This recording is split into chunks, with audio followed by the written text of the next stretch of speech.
Assalamualaikum warahmatullahi wabarakatuh. Penyoal yang bernama Mio.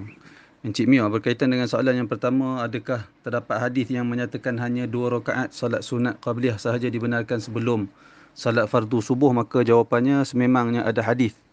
Sememangnya ada hadis, iaitulah sebuah hadis, antara hadis tersebut sebuah hadis yang diriwayatkan daripada Yasar Maula Ibni Umar, di mana beliau berkata, ra'ani ibnu Umar wa ana usalli ba'da tulu'il fajri faqala ya Yasar inna Rasulullah sallallahu alaihi wasallam kharaja alaina wa nahnu nusalli faqala liyuballigh shahidukum ghaibakum la tusallu ba'da al-fajri illa sajdatain.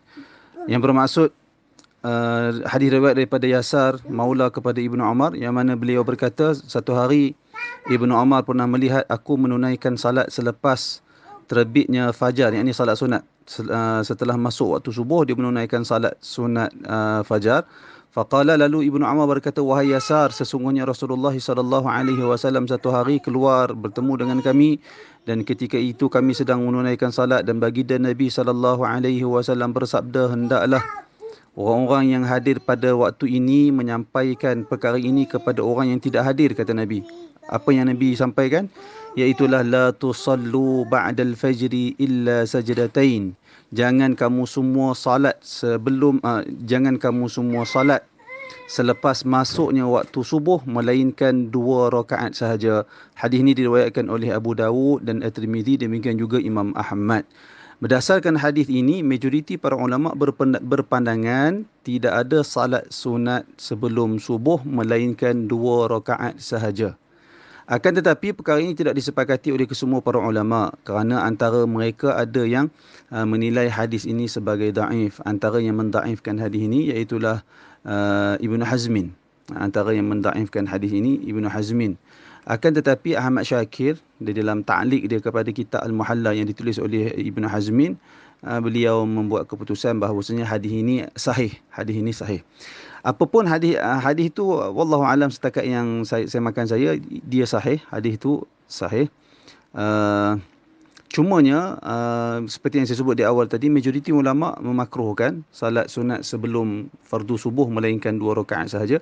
Namun perkara ini tidak disepakati disebabkan ada perbezaan pendapat ulama dalam menilai hadis yang saya sebut tadi, hadis daripada Ibnu Umar tadi, daripada Yasar Maula kepada Ibnu Umar. Kerana itu kita akan tengok sebahagian ulama dalam mazhab Syafi'i, antaranya mereka membahagikan salat itu, kepada salat sunat sebelum subuh itu, kepada 3 bahagian. Di mana mereka bukan membahagikan, mereka membahagikan kepada 3 persoalan solat sunat itu. Antaranya mereka kata tidak ada makruh menunaikan salat sunat selagi sebelum menunaikan salat subuh. Maknanya selagi sebelum kita menunaikan salat sunat subuh, kita boleh menunaikan salat berapa rakaat yang kita mahu sebelum salat subuh. Itu pandangan mazhab Syafi'i. Dinukilkan perkara ini oleh Al-Imam An-Nawawi di dalam Syarah Sahih Muslim.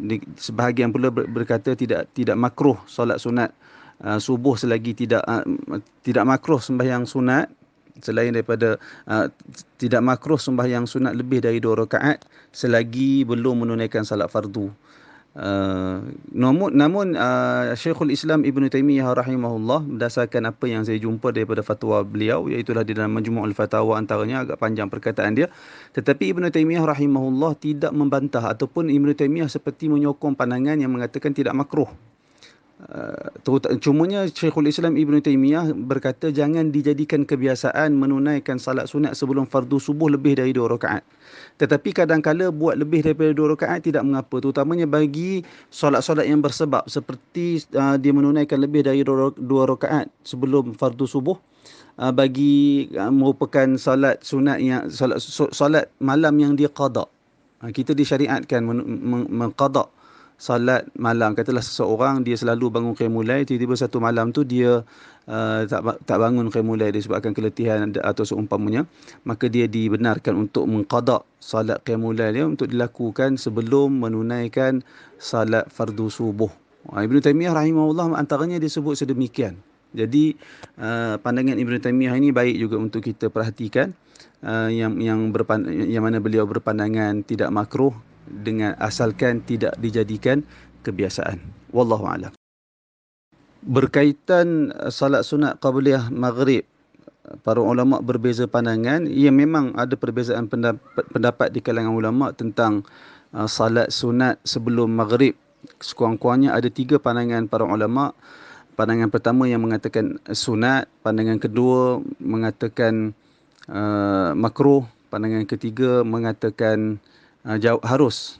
Wallahu a'lam, pandangan yang lebih kuat pandangan yang mengatakan sunat, disebabkan sabit hadis daripada Nabi SAW.